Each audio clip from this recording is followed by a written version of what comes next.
Oh damn! Look at that! Like I had to let the music play for a little bit because we showed up on time, and I didn't want to freak everybody out. You know. Look at us. We're learning. Yo, speaking of which, man, you brought something up in the After Talk podcast, and I mean, I guess you're getting ready to do it. You got your spacesuit on. It certainly looks like you're about to go back out on the moon and harvest some helium-3 for the rest of us. Yeah. Well, I'm gonna go. Yeah, cover the Trump rally in Tulsa. But yeah, it's weird. It's a weird sitch, not gonna lie. And it's definitely one of those things that it's a lot more turns out going there, book it, be careful, get a hotel room, maybe do a little bit more pre-planning than I would do before in terms of like what I want to get, so I'm not just kind of dilly-dallying in a way that I wouldn't I might otherwise, but like that's fine. Pretty much the exact same thing. Turns out coming back is the more vexing and annoying problem, but we talked about all that in After Things. Yeah, I suppose the thing that I'm most dialed in on is, man, only a scant 5 days ago, it was a theoretical idea of what if Happy Hour had to deal with the reality of not everyone being available for Happy Hour. And now here we are 1 week later, and it's like, it's coming. It's coming. Happy Hour has to change. There's it's almost as if somebody was aware of a coming thing and brought it up. Look, the kimono only works if both of us try to wear it. Sure. Come on. But my point is, I think we have to start having that discussion of what becomes of Happy Hour, because it exists because suddenly all of us had free time, and congratulations, you are the first to have legitimate reasons to not show up, which by the way sounds vaguely accusatory. I don't mean for it to, but can I just put this out there? Mm-hmm. There's gonna be some number of people in the audience who are gonna say like, well, just do it twice a week, or be more flexible, or just do whatever. Yeah. My gut says we keep Happy Hour alive, and we put it entirely behind the Patreon curtain. And for podcasting. What do you mean? Oh, yeah. Oh, like, no. Anybody who shows up live, streaming it. Yeah, of course. It's always free if you're live. But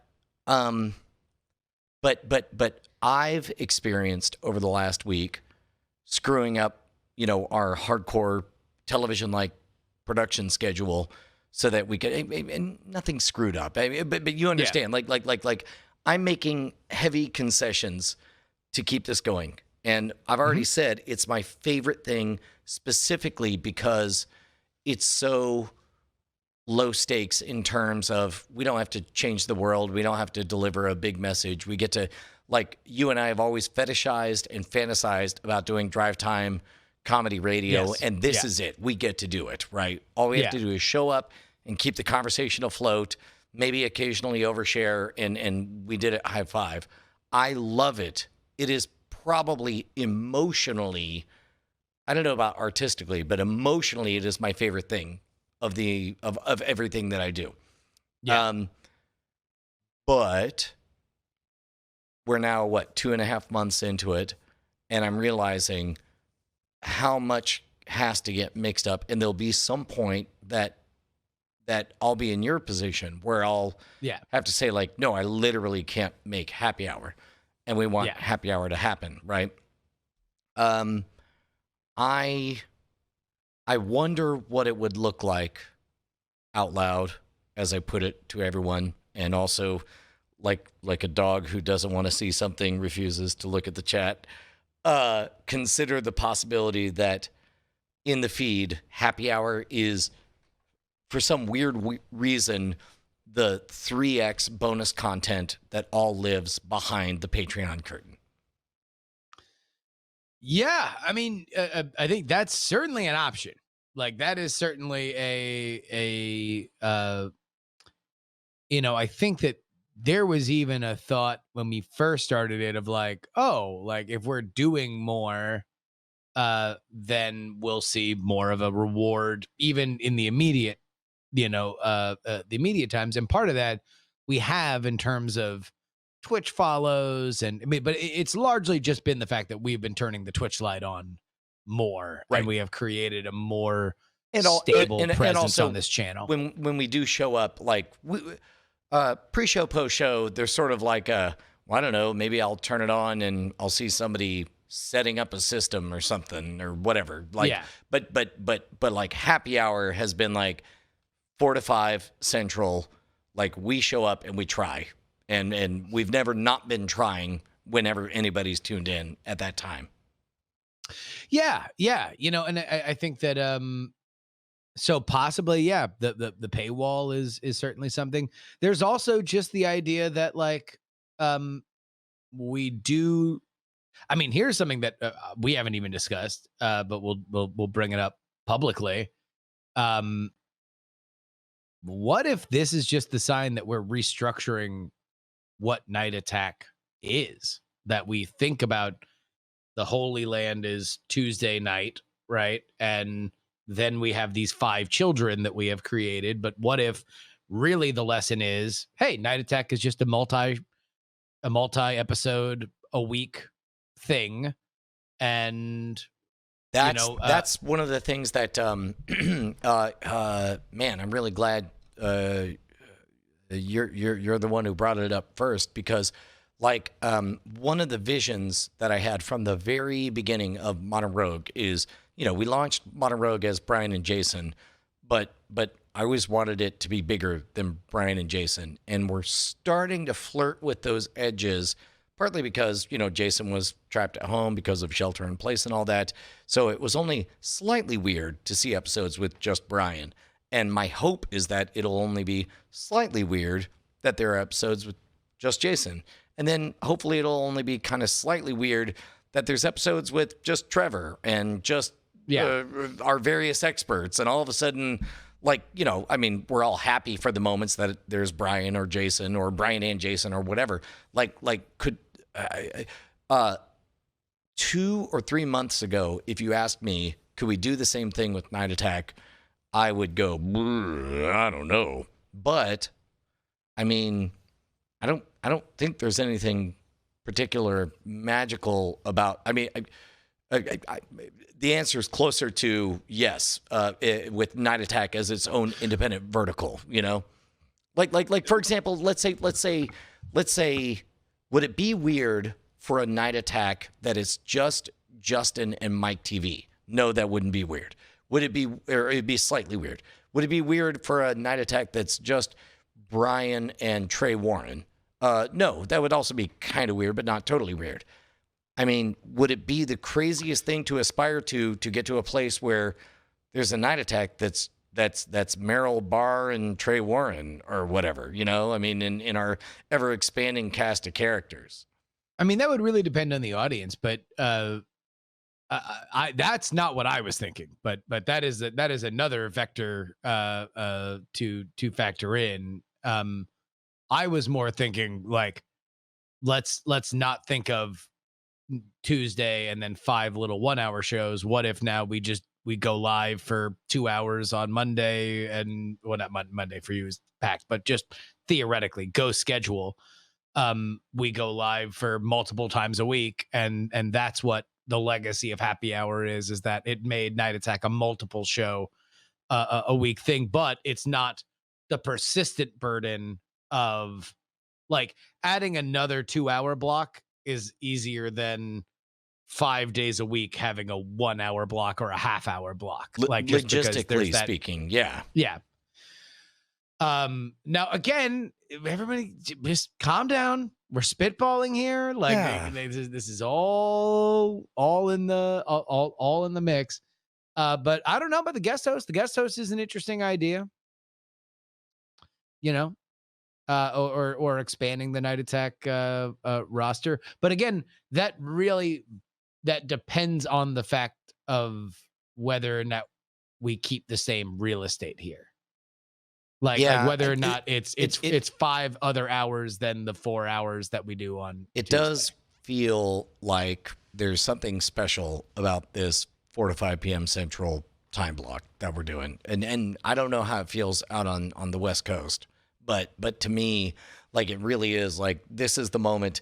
This is the break between the crushing heat of the day. Like I come in here and it's hotter than it ought to be, and I'm angry at the sun, and I walk out of here and I'm like, oh, it's golden hour. That's cool, Yeah. And so to me, there is something special about this moment. So I would be tempted, especially if we want to make a play to establish more of a presence on Twitch. It feels like we should stick to an hour a day at this time. But where we might have to flex is number one, who's there at any given time, given the fact that at some point you'll be on a plane or at a rally or whatever, and it'll be Yeah. just me or just you or whatever. And then the other thing is, I think we're at that point where we have to decide, like, this has been the best spring break I've ever had on the internet. It's been really, really special, but I think we all have to know whether or not, I mean, are we doing this for money? What's happening here? I mean, yeah, that's I think to me this goes in two very distinct phases. Let's find out what happy hour means to the audience. Right. Who likes it? Why do they like it? If it went away tomorrow, would that be devastating? Would it be like, all good things? I only caught some every once in a while, or somewhere in between.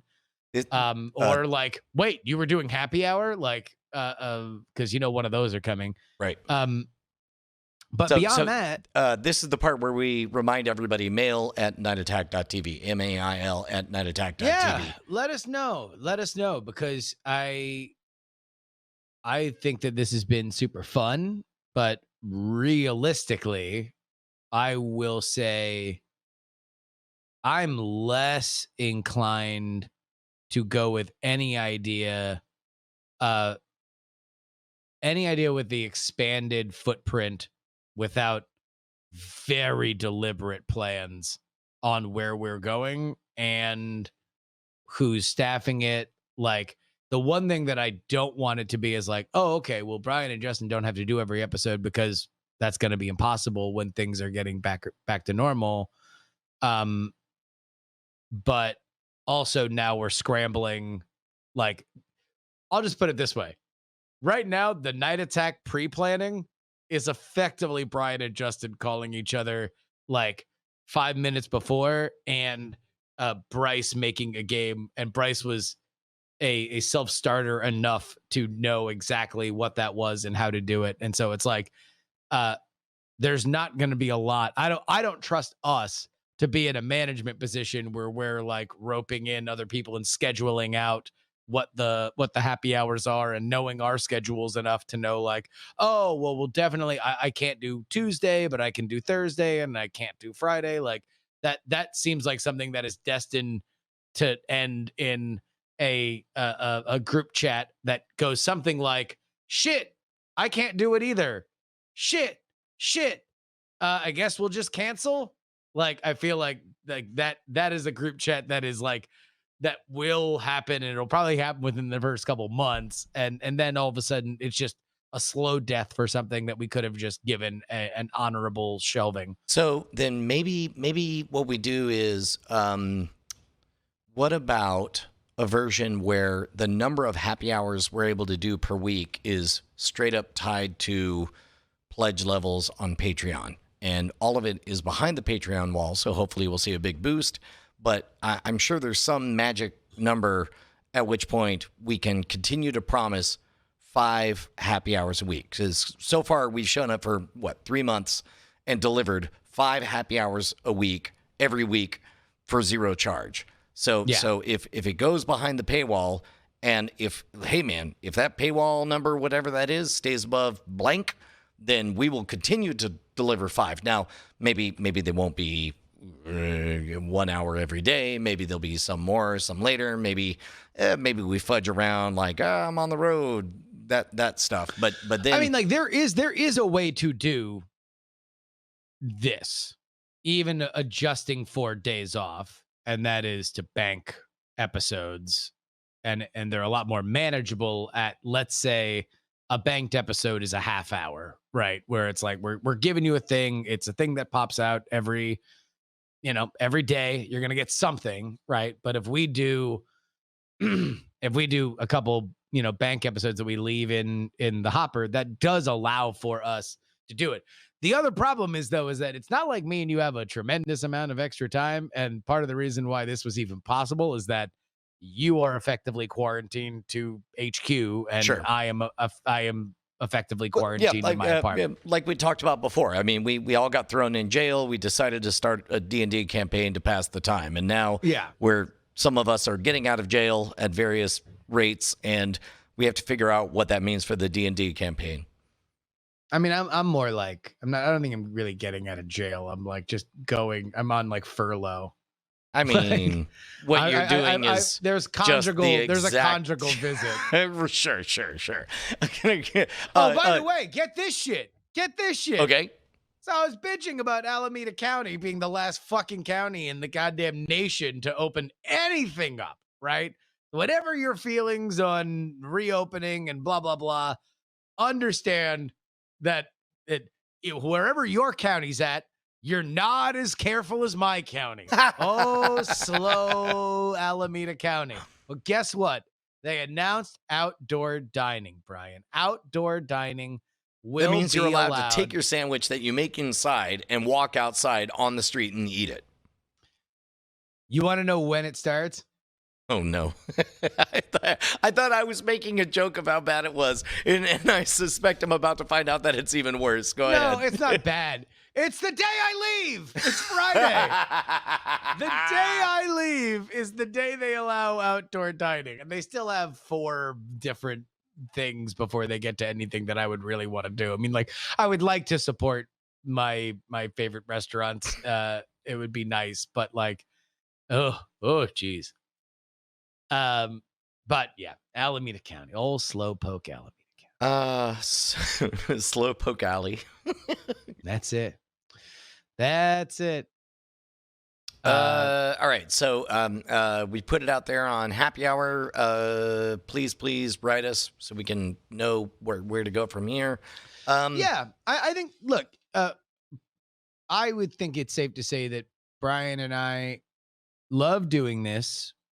If we lived in a world that never changed and this was what it was forever, then this would be fine. We would be cool to mold the show into where this would be a regular part of it. However, like, to be totally honest, and I'll just put this out there, we've been talking about this now for like a week and change.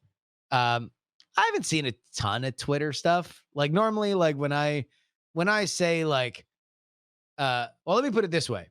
When I ended the Crystal series and I put at the very end, like, hey, if you're at this point, just hit me up on Twitter with this like special code. Right. And I'll just know to let me know how much you value what's happening. Well, just because it's like, this was a very weird digression for me. I enjoyed doing it for all these different reasons. But if you're to the end of this, I know that you will follow me anywhere. If you're toward the end of my 6 episodes into my bizarre I want to review Billy Crystal movies podcast, then I know that you're hardcore. I've gotten more of those than I have gotten people's opinions about Happy Hour. Like, yeah.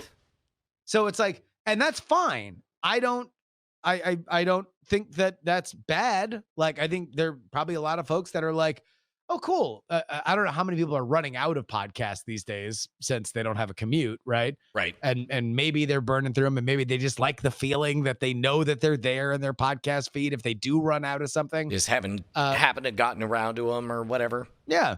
But it's like, if people are like, yeah, you want to know what? It's cool. I enjoy it, but it's not anything that I really want to jump up and down about, then that's fine. Yeah. All right. Well, mail at nineattack.tv or Patreon. We certainly read all the shit on Patreon Yeah. Oh, totally. because that's where the money comes from. Money. Hey, man, it was weird watching Casablanca, and I know you haven't watched it, but boy, did I feel like it was going to be homework. And like 3 minutes in last night, I was like, oh, this is not a movie I should just start and then fall asleep during.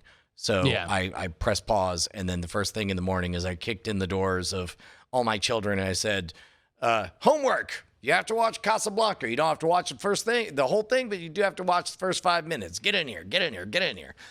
Penny had an event, and so she made it 30 minutes and peaced out. Yeah. But Josie and Bonnie were all in the entire time, and it was interesting because it gave me pretty good reasons to explain to Josie, the nature of politics and how somebody could be a local boss but be overridden by, greater powers from another country, and the nature of French Morocco and, French occupied and how it was quasi independent. Yeah, all of that stuff.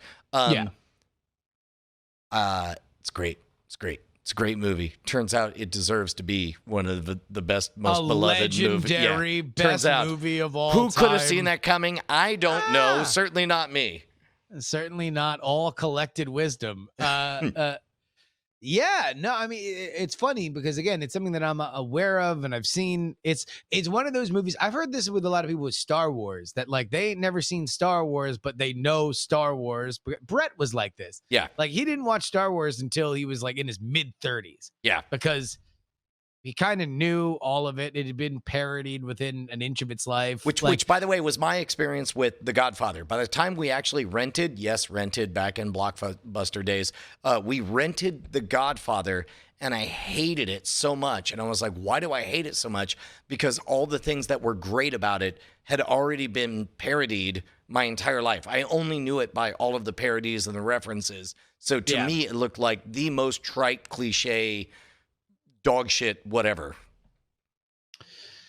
Yeah, which is weird. It's weird to go back to foundational stuff or something that obviously had a gigantic impact culturally, and then understand like, oh yeah, all these other things that you watched and were like, oh, that's amazing. Like this is where they're paying homage. This is where they're ripping these ideas off from. But also, you've already seen the next evolution. Right. So like at a certain point, you can only go back and look at that gelatinous, weird, almost fish that came out of the water and be like, man, you're awesome. Even though it literally started life on Earth, right? Like, the first thing that crawled out of the primordial soup, like looks just like a pile of snot, but it really is fucking foundational and amazing, and nothing would exist without it. But even then, like there's some hardcore stuff in there. Like that movie was made in 1942, so we're already in the middle of World War II.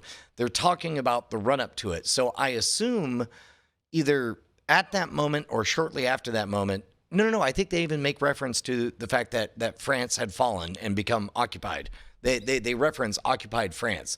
And yet he's also making coy references to open marriages. And some stuff that normally I would. So you mentioned that before, but I don't know if in that context it would be all that rare. It would certainly be different than the way we understand it. Like to me, if we're like even looking at like Mad Men being the dying days of this culture, where the wife understood that, maybe if the husband comes back with some lipstick on his collar, this is something that I want to wash and not bring up, right? That really an open marriage would just be a husband being like, yeah, as long as you take care of the kids, like I don't give a shit if you bang the pool boy. Yeah. Like, so I guess what I had traditionally associated with more of a 70s thing, you're making a pitch that was not as weird or uncommon as I'm tempted to think of it as at that time. In terms of compared to where it is now, and what we have now is very much an outgrowth of the 70s, which was a reaction to that culture of like very patriarchal, a man does what he wants and a woman should be lucky to have a man, yada yada yada. In that case, it would be more the man giving so little of a shit about his wife that he doesn't care Right. if she's fucking other people. Whereas in like the 70s and on, it's more of the opposite of like, we're communicating so much that like we've transcended, we've laser brained like the meme beyond your traditional Right. stereotypes of what is possible in a relationship. And by the way, Wolf Glen 99 is saying like, it wasn't open. She thought her husband was dead. No, go back, watch that scene. It's clear in the context of that scene that part has not come up yet. So Rick says, like Rick, upon hearing that she was married the whole time, shrugs, not knowing that story, and says, well, I guess he was more progressive than I thought, or some version of that, right? And then that's the whole punch, is that afterwards you find out like, no, I thought he was dead. That's why we were in love at that time. Yeah. I mean, I don't know. I haven't seen it, so I don't quite know. I'll tell you what, man, though, it doesn't waste any time. Like in a world where, here we are in YouTube land where it's like, or TikTok land where it's like you've got literal seconds to get to the effing point. That movie gets to the effing point. I watched 3 minutes and it was dense enough and fast enough that I knew that it did not deserve to be turned on and fallen asleep to. It deserved to be, that's a tomorrow morning thing with some of the kids in the room. And man, it also made me reevaluate, of all things, the Morocco section of Epcot. Like all of a sudden, I really want to dig Morocco more, and I want to go back and see how much of what I saw in that movie is there in that element. How do they not have a speakeasy in Morocco? Who says they doesn't? They doesn't. Sorry, I said the wrong word. Who says they don't? I mean, do they? I don't know. They should. Like, have you looked it up? I'm gonna make one. Well, okay. It's in the bathroom in Japan. Yeah. You walk in and there's me, an old timey bartender, saying like, welcome to the speakeasy. You can either take a leak or have a drink. That's our motto. Or do both at the same time. We call it the virtuous circle. We call it the think and drink and stink. Yeah, no, that would be awesome. Yeah. I mean, maybe they'll do it now. I mean, they're going to do another big redo on Epcot. Like Epcot's going to get a new coat of paint real soon, so maybe. So, I mentioned it briefly on the Weird Things or After Things. I can't be the first person to think of the parallels between that Casablanca and Star Wars. And somebody did a supercut of all the various elements that made up Star Wars, including Casablanca. But yeah, maybe it's because The Mandalorian has been so good and thematically is almost exactly in the same place, where it's like it's on the fringes. The Empire is still, what remains of it is some kind of powerful force, powerful enough that you don't, argue with them when they roll in. Yeah. But, really the guy in charge is the local prefect, and you can get away with an awful lot with the bribe or whatever. Also, I never knew that Casablanca was the movie where, wait, maybe that's what they were referencing in Blazing Saddles. But in Casablanca, there's definitely a scene where it's like the local prefect has to come up with an excuse to shut down Rick's place, and says, I'm shocked to find out that gambling is happening in this establishment. And then they hand him his winnings. And is that in Blazing Saddles? Which I don't think that's in Blazing Saddles. Okay, because I've never seen all of Blazing Saddles, which I know upsets you. No, that's fine. No, You're allowed to You're not play constantly the saddles. spanking me. You say, Brian, I'm that's here in a- Austin. Pull down your pants. It's time for you to get spanked. All right. Who has not watched Blazing Saddles? I say, me, mister, me, mister. This is all normal stuff to talk about at a happy hour. Normal thing. Yeah. Yeah. Normal for everybody. But, no, I didn't know that was from Casablanca. To be totally honest, I knew it more as just a thing people say. Like I didn't like know it from anything else other than like just, you know, a common phrase, a turn of phrase, as one were. They also paint it red on the what do they call it, a May-December relationship between the two of them. Like, I mean, she's clearly like barely 19 and he's definitely 78. You know, like there's a bit of an age gap between the two of them. Well, yeah, I mean, and he was who was he really? He was married to Lauren Bacall. Yeah. Like right up until he died. And that was a similar situation where she was like, you know, 30 years younger than him. It was like a big age difference. I found myself, do you ever use the X-ray feature on Amazon where it's like if you move the mouse or pause it, you get basically like pop-up video Spoilers. factoids? Well, you get spoilers about what's going to happen. And spoilers. like a character like, who's that zombie? And then you move your mouse and it's like, here's Michael Rooker. You're like, God damn it. Yeah. Or it's like, I appreciate where they're going with the X-ray thing. I don't know if every time I should be terrified to pause on mobile because it automatically pops up on mobile. Yep. Like to know like, oh shit. Okay. Well, this person is like, cause where you really get spoiled is when random movie, you are watching like, you know, a character go to a Starbucks, the main character, and the Starbucks guy is like really friendly. And they're like, oh, did you hear about the Green Street Killer? Like, oh, I haven't heard about the Green Street Killer. And then you pause, and it says the Green Street Killer, who turned out to be Brad Pitt, was a fictitious ad-lib that happened. No, because what they do is they list the cast. Oh, got it. And they'll just have like main character played by Adam Sandler, Green Street Killer / barista played by the person that you're looking at. Yeah, no, that is a whoopsie doodle. That is a problem with the Amazon X-ray feature. But you like it? You enjoy it? Oh, I love it. Like, in fact, I wish there was a version for things that I've seen before. I wish that I could enable full-on pop-up video style, like possibly full-on stopping the show. Let me learn the factoid and then go on.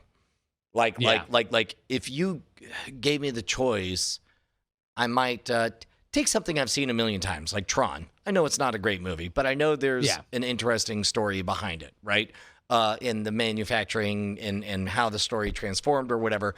I would absolutely, if I wanted something just on, I would turn on Tron in X-ray mode, and I would not mind if the film stopped and a boop came up, and I could either ignore it and wait 20 seconds or whatever, and then it keeps going, or be like, oh, no, I know that one, and then hit spacebar and keep on going. See, I don't know if I would want it in the program, but I would not mind if they took those great X-ray facts and quotes, and then like, as soon as the show was over, you just had like, would you like to learn a bunch of shit about this movie? And I say yes. And then it's just fucking like, you know, it's in the way that you use it. And it's just all the best of those facts that just play like all in a row. And the scenes that are associated with it just kind of programmatically play along with it. And I'd be like, oh, cool. Now I know so much more about this basically just an animated version of the IMDb fun facts and trivia section. You know what I think I would like even more is I hit play on a movie and my phone buzzes and I'm like, ugh, who's getting at me now? And it's just Amazon saying, Do you want to know? Check yes or no.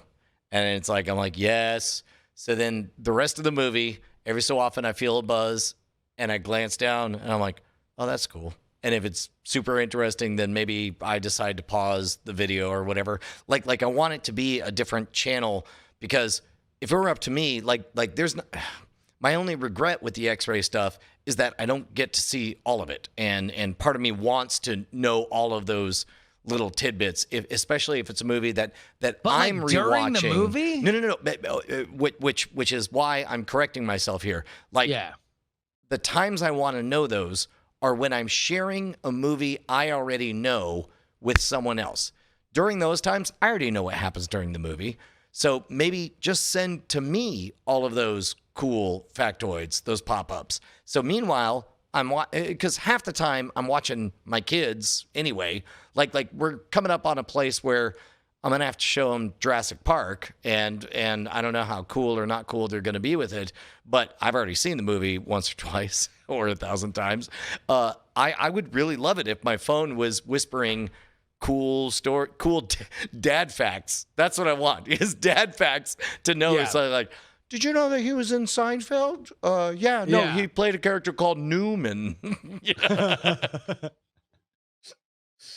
Yeah, I mean, I love that stuff. I mean, like, especially now that I'm kind of back in Raise the Dead research and production mode. How similar are you feeling about this year to the 4 years after the first one, or is that a spoiler?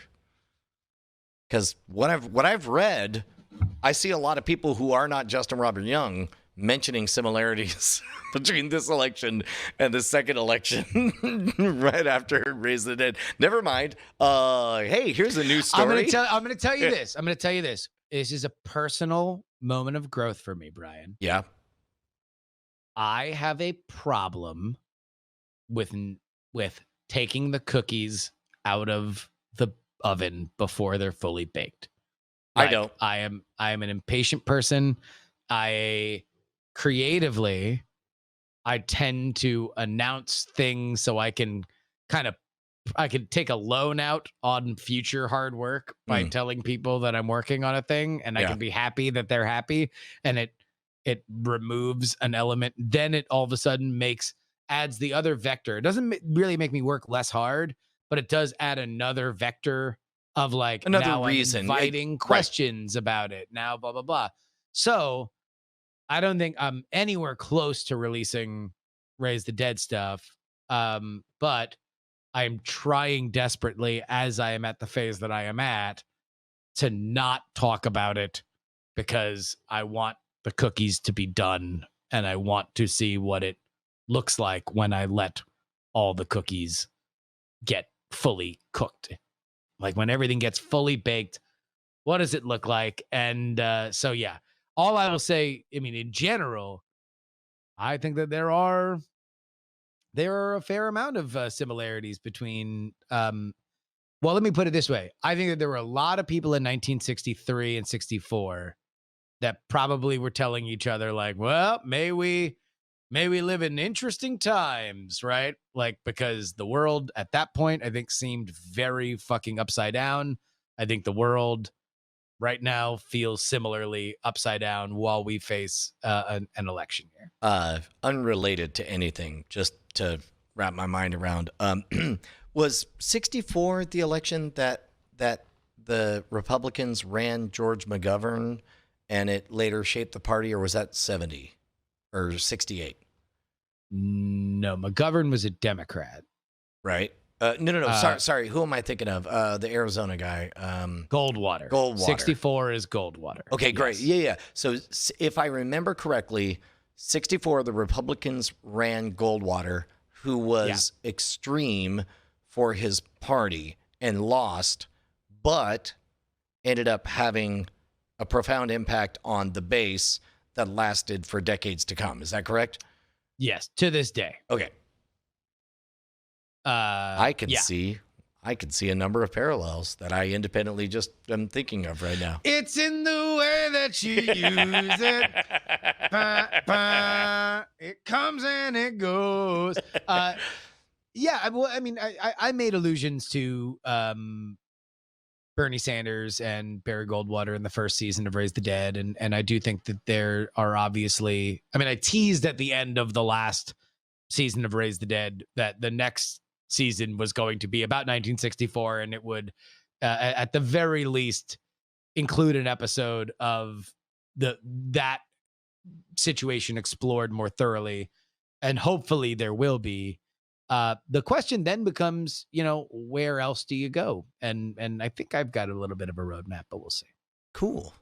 But anyway, now that is all to say that I am in a phase now where I am just like hoovering up every little like Wikipedia and like YouTube thing. There's just a lot of like spider webs of like searches upon searches that refine other searches so I can find those little, because you got to mine those little tidbits from the rubble, and then you put them all together in an attractive pattern, and boom, you got a history podcast. I had I should forward that email to you. I'm getting ready to write down, sort of the method of how you go from a street corner to whatever level of empire that we're at now, and then eventually 20 or 30 years from now from a Penn and Teller level of empire. And one of the things there's really only two. It's the idea for the book is there's really only two aha facts. One is that everybody thinks there's two currencies. There's what you have and what you want. And what you have is usually talent. What you want is usually money. And surprise, there's a third currency. It's attention, right? And then I explain all that. And then the other counterintuitive fact is, as I put it, the circle only goes one way. A virtuous circle is always a story is the seed, and then you cultivate the garden with attention. That's the real estate in the minds of all the people who know and love who you really are and what you have to say. And then you cultivate responsibly and don't overharvest, so that you're able to convert some of that into money to fund the next wave of interesting storytelling or whatever. Yeah. So I had an epiphany this week that I forwarded over to Bonnie, and I'll forward you the email as well. But I realized that one of the things that I say, as if it's obviously true, is for some reason everybody wants to go backwards on the circle. If you have money, you want to purchase attention, which is why billboards, happen, right? It's like, I have money, tell everyone about my thing or whatever. And if you have story, like this is $1 billion script, then what you want is to convert it into money. So you go to Hollywood and you have to do 1,000 dumb meetings, and 10 of them lie to you, and then 2 of them write deals that screw you, and then one of them maybe turns into a movie that you have no control over, and then turns out to be bad, right? But one of my favorite of the stories is what happens if you become a millionaire of attention overnight, and the tangible example of that is Kevin Federline. He one day was essentially nobody. The other day, the most famous man on the planet, by virtue of marrying Britney Spears. And of course, like every other talent, he wanted to run backwards on the circle, and wanted to go to story. And I realized, okay, why does everybody want to go backwards? And I realized that from the 1,000-yard view, what I see is that there are 3 elements, 3 currencies. There's story, attention, and sales. And the one is the seed, the other is the cultivation, the other is the harvesting that gets reinvested in more seed. And that's a virtuous cycle. And the people who do it well do it very, very well. And there's plenty of examples for that.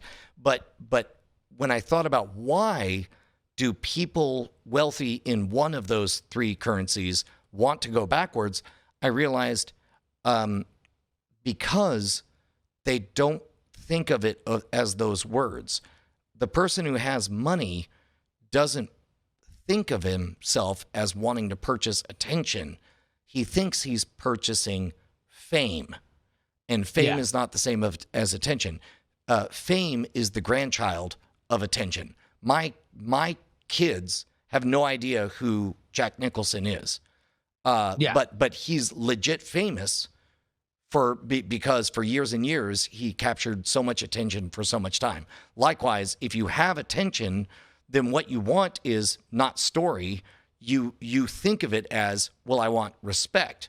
But respect is the grandchild of story. So Kevin Federline drops a rap album, shows up at the WWE, does things, assuming that will earn him respect, not realizing that respect is the result of good story instead of the other way around. And then the only one I haven't figured out how to, as best I can tell, money is always money.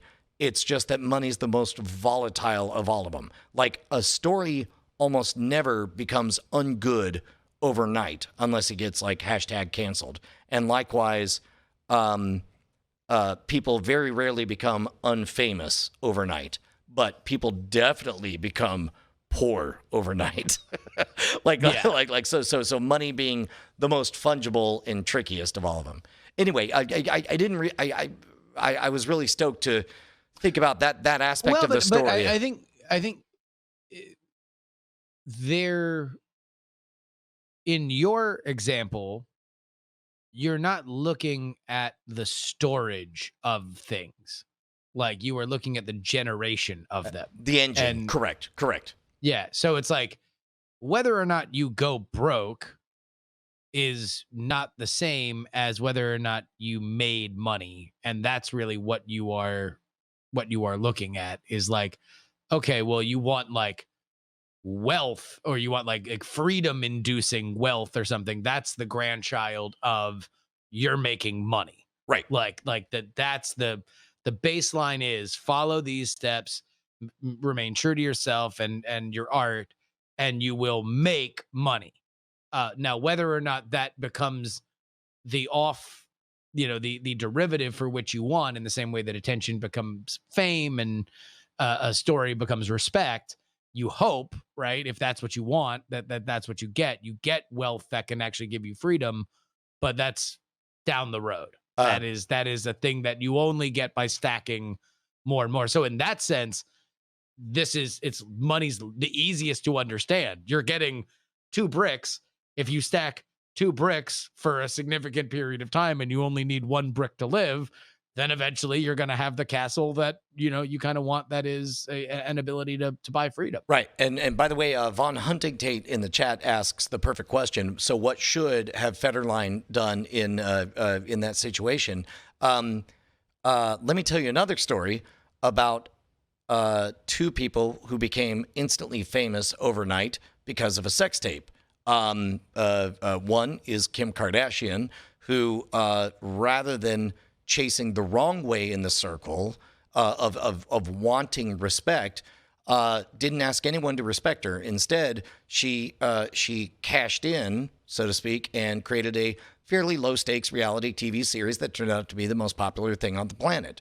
And from that, built all the money on the world, with which she is reinvesting in her story. She's going to become a lawyer and then a congresswoman and then the president. I mean, it's fairly clear to me that this is her path, right? The other person in that story, she was famous overnight because a dude nutted on her back.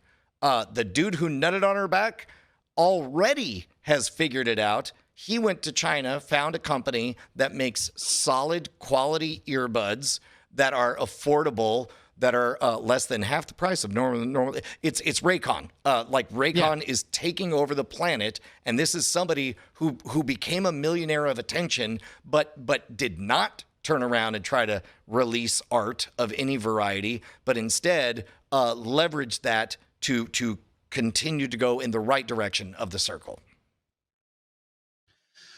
Also, that was a pretty consequential sex tape. As it turns out, like that wasn't just a lot of tittering.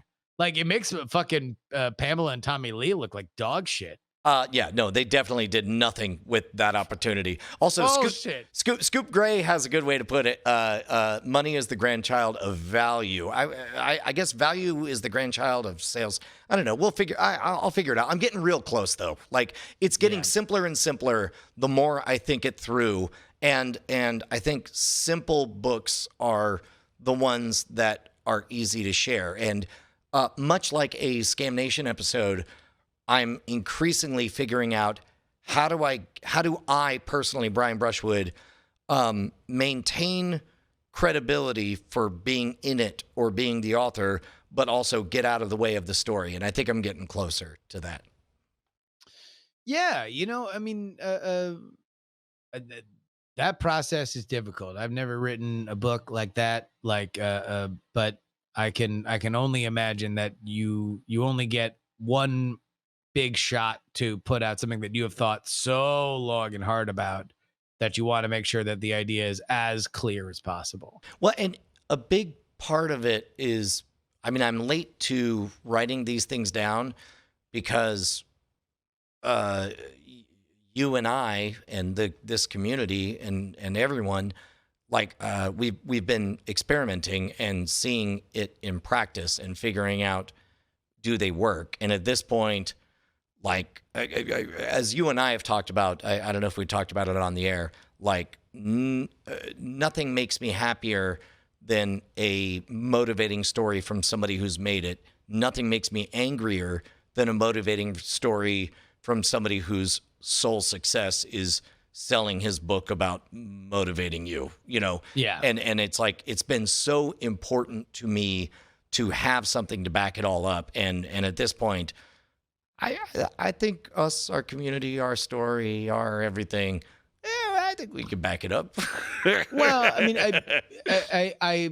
I think that that's something where, you need, like, if somebody was like the greatest glass pane retailer in Houston, right? But it's like they went from having one client to the other of their brother-in-law, and now they sell to fucking Dubai, right? And they're specialized, and you might not have ever heard of them, but when you look at the story, there is like a very key lesson that they learned in it, and that's why they were able to succeed.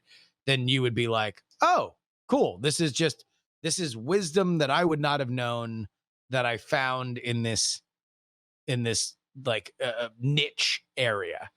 I think that you are in a place now where you can totally justify whether or not fucking anyone's ever heard of YouTube or anything else. Like, you've got the bona fides enough to say, hey, look, not a lot of a lot of people have tried to do the things I've done.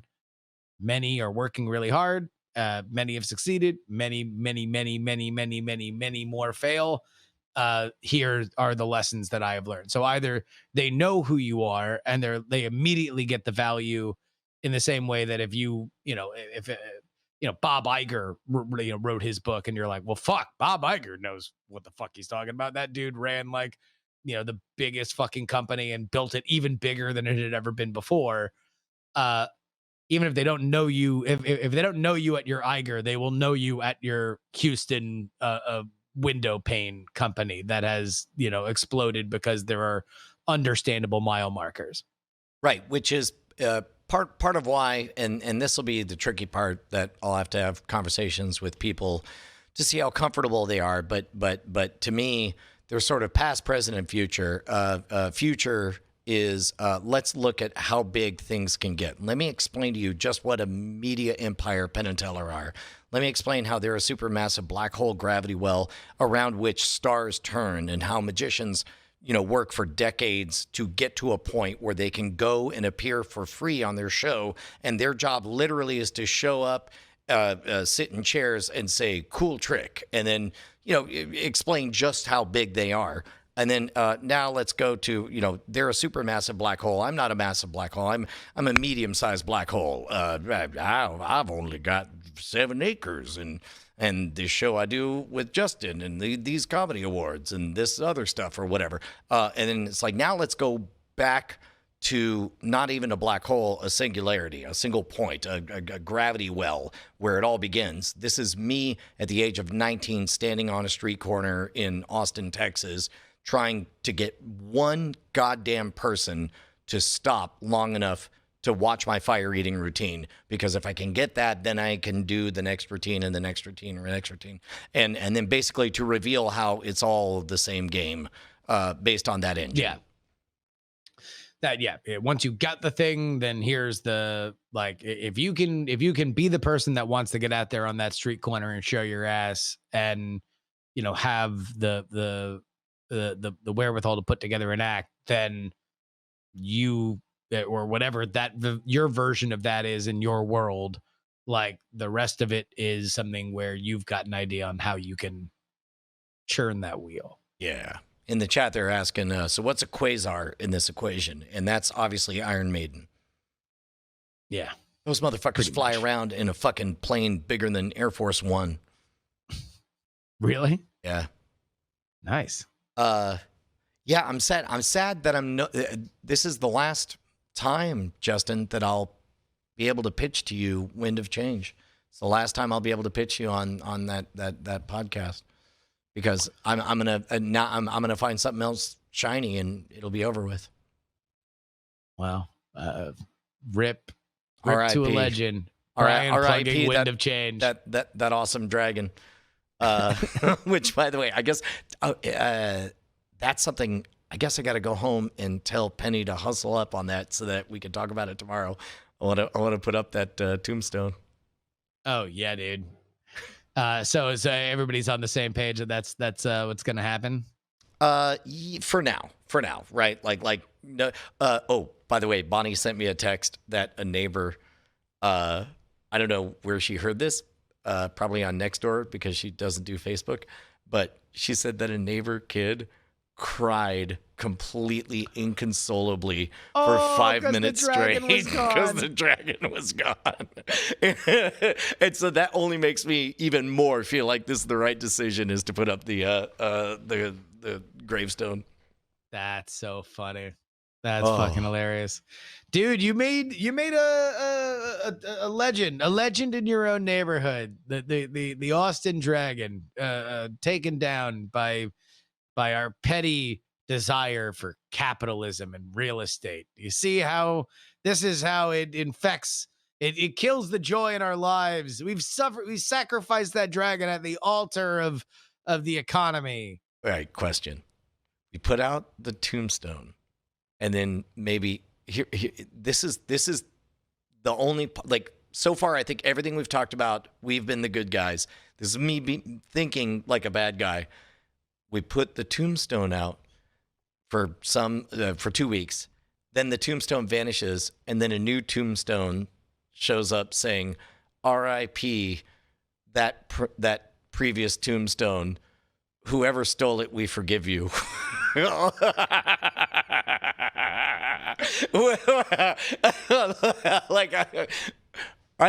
maybe if you want to create a culture like where you are being persecuted, then yes, that would be a good idea.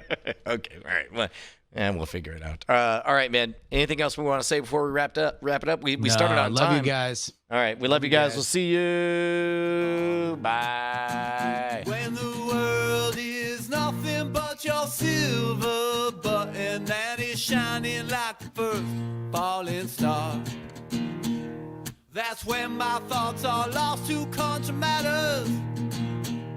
Well, country matters sometimes steer me wrong, but just as long as I'm on my